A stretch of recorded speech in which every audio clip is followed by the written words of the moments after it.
गए? ममता बनर्जी को अब स्थिति ये है कि पब्लिक के सामने आने की हिम्मत नहीं हो रही है, इसलिए फेसबुक में आपको लाइव करना पड़ रहा है, मैसेज देना पड़ रहा है। फेस टू फेस बोलिए ना, क्योंकि वो अधिकार खो चुके हैं। ममता बनर्जी को अब स्थिति ये है कि पब्लिक के सामने आने की हिम्मत नहीं हो रही है, इसलिए फेसबुक में आपको लाइव करना पड़ रहा है, मैसेज देना पड़ रहा है। फेस टू फेस बोलिए ना, क्योंकि वो अधिकार खो चुके हैं।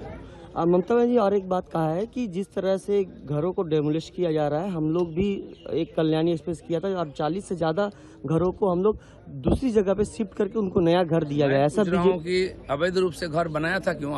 आपकी सरकार, आपके नेता, काउंसिलर, एमएलए इस पर गलत काम क्यों किया? अतिक्रमण क्यों किया सरकारी जगह पर, पब्लिक के जगह पर, और वहाँ घर बना लिए, पेट्रोल पंप बना लिए, ईंट भट्टा बना लिए।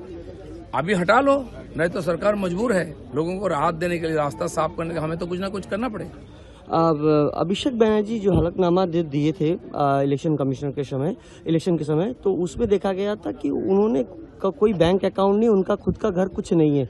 तो जो पार्लियामेंट से सैलरी मिलती है और जो ये उनका रहन सहन, गाड़ी, मोबाइल, कपड़े, ये क्या बिना अकाउंट के चलता है क्या? उनका कैश चलता है?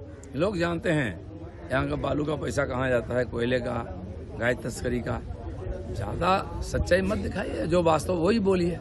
आज आपका घर तोड़ रहा है तो आप क्यों लोगों के पास अपील कर रहे हैं?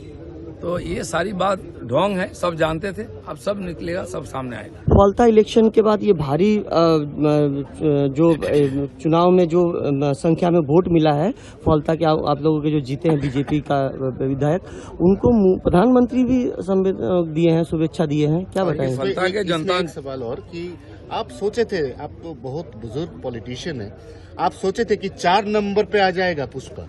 अगर ये चुनाव पहले से फ्री फेयर इलेक्शन होता, एसआईआर में जो नाम कट गया और नहीं रहता, तो एक ही चुनाव जो जीता था टीएमसी का, उसके बाद 2 चुनाव नहीं जीतता। सीपीएम भी इसी का आधार पर जीतता था। आज बंगाल में वास्तव चित्र फलता में दिखाई दिया, जहां पुष्पा बनता था कोई और, आज किसी को दिखाई नहीं दे रहा है। वहां अस्तित्व ही नहीं है टीएमसी का, और पूरे बंगाल में टीएमसी का यही हाल होने वाली है। दादा, आखिरी सवाल, ममता बनर्जी ने फीफा का जो राज्य सरकार जो फीफा का जो स्टैचू तोड़ा है, उसको लेकर ममता बनर्जी कह रही कि अंडर 17 के जो आपके सेल्फी ले रहे थे, ये क्या फीफा को पूछ करके वो स्टैचू बनाया था जो भर्ती में? ये उनके रूल के आधार पर हुआ था कि ना उनके दिमाग में कुछ आया और लिख दिया, बना दिया? कैसे? और ऐसा अजूबा कहीं नहीं देखा किसी ने। इसका मतलब लोगों को समझ नहीं आता, इसलिए फोटो खींच के लोगों को दिखाते, देखो ये चीज बंगाल में ही है।